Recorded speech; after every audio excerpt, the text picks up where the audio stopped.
उत्तर प्रदेश मुरादाबाद से श्रीपाल सिंह राणा की report.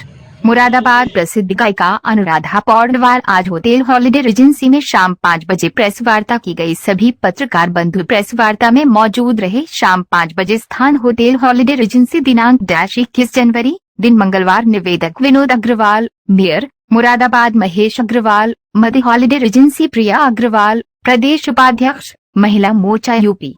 Bite हो रहा प्रिया है और अग्रवाल। जो बाइट यात्रा हो गायक रही है, कविता उससे अनुराधा एक पौडवाल वातावरण अपने जो सही है और रविवार ये के साथ श्रीपाल सिंह राणा की रिपोर्ट। राममय हो गया है।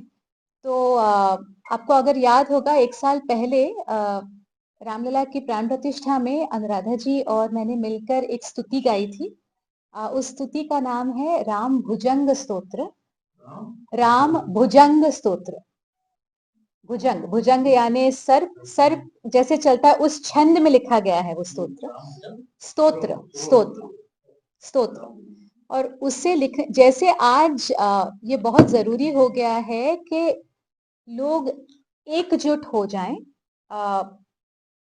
धर्म के नाम से नहीं, एक एक धर्म के प्रति जो प्रेम होता है उसके नाम से। वैसे ही ये राम भुजंग स्तोत्र जिन्होंने लिखा है वो थे आदि शंकराचार्य, जिन्होंने 4 पीठों की स्थापना की।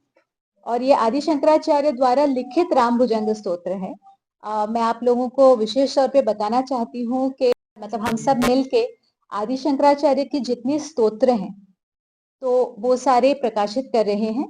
और जो काम आज राम मंदिर के होने से हुआ है कि जो लोग बिखरे हुए थे उन्हें एटलीस्ट एक कॉमन कोई एक अपना मिल गया है। वैसे 7वीं सदी में आदि शंकराचार्य ने किया था, क्योंकि बहुत सी बाहर की शक्तियां आई थी और जो साधारण मनुष्य था वो बिखर गया था। वो ये नहीं जानता था कि उसे किससे पूछना है, क्या पूछना है। सब तंत्र में लग गए थे, बलि प्रथाओं में लग गए थे, अलग अलग वामपंथी प्रथाओं में लग गए थे। तब आदि शंकराचार्य ने कहा कि नहीं, हमारे अपने भगवान को पूजने से आपको वो सारा कुछ मिल सकता है।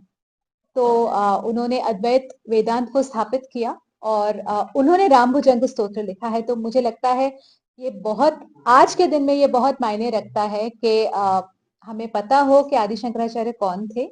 और ये भी बात आपको बता दूं, जो महाकुंभ इस वक्त चल रहा है प्रयाग में, उस कुंभ की शुरुआत करने वाले भी आदि शंकराचार्य थे। उन्होंने ये तय किया था कि नहीं, एक जगह सबको आना है और सबको एक साथ बैठ के पॉजिटिव बातें करनी है, धर्म का जो लोगों तक ज्ञान है वो बढ़ाना है। तो अगर आपकी परमिशन हो तो राम भुजंग के 4 पंक्तियां मैं आपके सामने गाना चाहूंगी। भगवान श्री राम के ऊपर भी ये स्तोत्र लिखा है, जो राम भुजंग स्तोत्र। और ये भी बहुत बताने वाली बात है कि ये स्तोत्र जब रिकॉर्ड हुआ उसके तुरंत बाद रामलला की स्थापना हुई और अनुराधा जी को ये स्तोत्र वहां पर गाने का मौका मिला। जैसे सूरज की किरणें सब पे पड़ती हैं, वैसे उनकी बेटी होने की वजह से उनका बहुत प्यार मिला है। और जो लोग उनसे प्रेम करते हैं उनका आशीर्वाद भी बहुत मिला है। इसलिए मैं भी वहां पर रामलला के सामने, मुझे भी ये मौका मिला था। तो एक मैं इसका छंद आपके सामने प्रस्तुत करूंगी।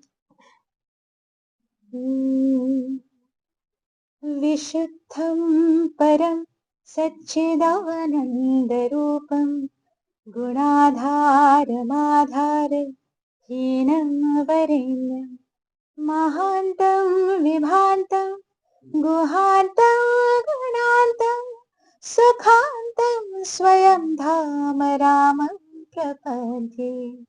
शिवं नित्यमेकं विभुं तारकाख्यं सुखाकारमाकार शून्यं सुमान्य महेशं कलेशं सुरेशं परेशं नरेशं निरीशं महेशं प्रपद्ये। जय श्री राम। महाकालेश्वर धाम है, महाकालेश्वर मंदिर है और यहाँ पर रामलला के मूर्ति की स्थापना होने जा रही है, क्योंकि कल 22 जनवरी अयोध्या में रामलला की जो स्थापना हुई थी उसकी वर्षगांठ है। तो उसके उपलक्ष्य अग्रवाल परिवार ने यहाँ पर रामलला की मूर्ति की स्थापना करने जा रहे हैं।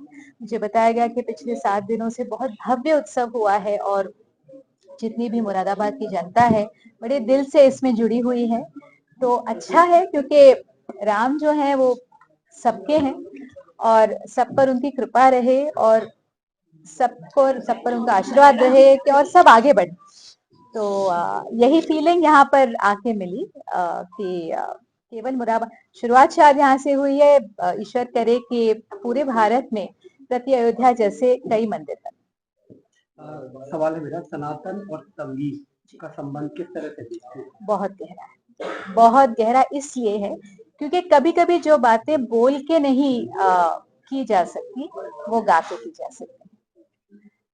लोगों का ध्यान आकर्षित करना इजियर होता है। महाकुंभ का एक बहुत बड़े स्तर पर प्रचार है। हाँ जी। हर जगह उसकी किस तरह से देखते हैं? तो आप देखिए ना, जो आदि शंकराचार्य ने 7वीं सदी में जो जो आइडिया दी थी कि नहीं, अगर आपको कुछ अच्छा करना, अगर आपको समाज की उन्नति करनी, तो सबसे पहले तो लोगों को एक टेबल पे लेके आओ। कुंभ भी वही तो है। कुंभ की शुरुआत ही उन्होंने की थी। उन्होंने कहा था कि सब अपने अपने आश्रमों में बैठ के अगर तर्क करेंगे तो फायदा क्या है, एक साथ तो आके बैठो, बात तो करो, बात करो, विचार विमर्श करो, वार्तालाप करो, तो मिसकम्युनिकेशन है वो निकल जाएगा। तो कुंभ वही है। और अल्टीमेटली सनातन में कहा गया है वसुदेव कुटुंबकम, सब एक जैसे हैं। ये बात अलग है, कोई 100 कमाता है, कोई 100 करोड़ कमाता है, लेकिन खाता तो वही है। जिंदा भी वैसे है, जब जाएंगे प्रभु के पास वैसे ही जाएंगे, कोई अलग से तो नहीं जाता। तो मुझे लगता है ये बहुत अच्छी बात है कि आज जैसे अब यहाँ पे जो मंदिर बना है, तो उस उपलक्ष्य जितने लोग इकट्ठे आए हैं, जो एक साथ आए हैं, तो कहीं ना कहीं वो देखते हैं कि अच्छा ये भी यही सोचता है, तो ये अपना है। ये एक फीलिंग तो आती है, अपनेपन की फीलिंग तो आती है। और जितने मुझे लगता है जितने सनातनी हैं इस पूरे देश में, इस पूरे विश्व में, उनके लिए ऐसे मंदिर बनना या ऐसे समूह जहाँ पे वो अपनों के साथ चर्चा कर सके, विचार, ये बहुत जरूरी है। तभी जो बीच की दीवारें हैं ये तभी मिट पाएंगी। लेकिन महाकुंभ को लेकर बहुत बड़े स्तर पर राजनीति होती है, कहीं ना कहीं कटाक्ष होते हैं। हर अच्छे काम को लेके बहुत राजनीति होती है, इसीलिए लोग अच्छा काम करना बंद नहीं करते। सबसे बड़ी बात किसी संत ने महाकुंभ के बारे में ये बताई थी, संत ने क्या, श्री कृष्ण ने बताई थी, एक बंदा गलत करे इसलिए तुम सबको त्याग दोगे? उसमें से जो अच्छा निकल रहा है उसकी ओर ध्यान तो दो। जो बुरा है वो तो है। अब लोग हैं, जितने अलग अलग दिमाग है उतने अलग अलग, लेकिन अगर उसमें से एक भी अच्छी चीज निकल गई है तो इट इज वर्थ इट।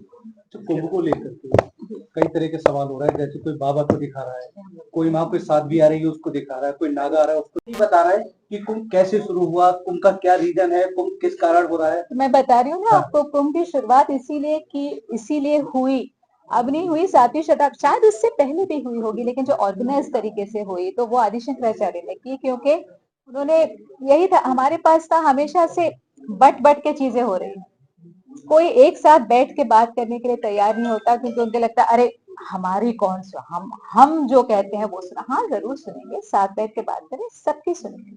तो कुंभ भी उसी वजह से शुरू हुआ था। आज भी अच्छा, आप, मैं मानती हूँ कि इतने सारे वो बाबा बता रहे हैं, जो अघोरी अघोरी है बता रहे हैं, लेकिन फैक्ट ऑफ द मैटर यही है कि इनका सानिध्य वरना लोगों को कहाँ से मिलेगा। तो लोग आए और उसमें से जो अच्छा है वो ले, जो अच्छा नहीं है उसको छोड़ दे। इतनी तो इंटेलिजेंस सब में है। मुरादाबाद पिछले 5 दिनों से भगवामय हुआ है, राममय हुआ है। आज की शाम भी मुरादाबाद वासियों के लिए एक भगवामय, राममय होगी। ये एक जो 1 वर्ष हुआ है कल, वार्षिकोत्सव जो रामलला अयोध्या में हुआ है, और कल हमारे यहाँ जो 22 तारीख को प्राण प्रतिष्ठा की जा रही है, उसके उपलक्ष्य में ये कार्यक्रम चल रहे थे। मैं दिल से आभार प्रकट करती हूँ आदरणीय कविता पौडवाल जी का, कि उन्होंने अपना बहुमूल्य समय हमें दिया, हमारे परिवार को पूरा समय दिया। मैं आभार करूँगी मुरादाबाद वासियों का, मैं आभार करूँगी आप सभी लोगों का, कि आप सभी लोगों के प्रयास से, आप सभी लोगों के प्यार से एक मुरादाबाद में जिस तरीके से ये अनुष्ठान 7 दिन का हुआ, धन्यवाद।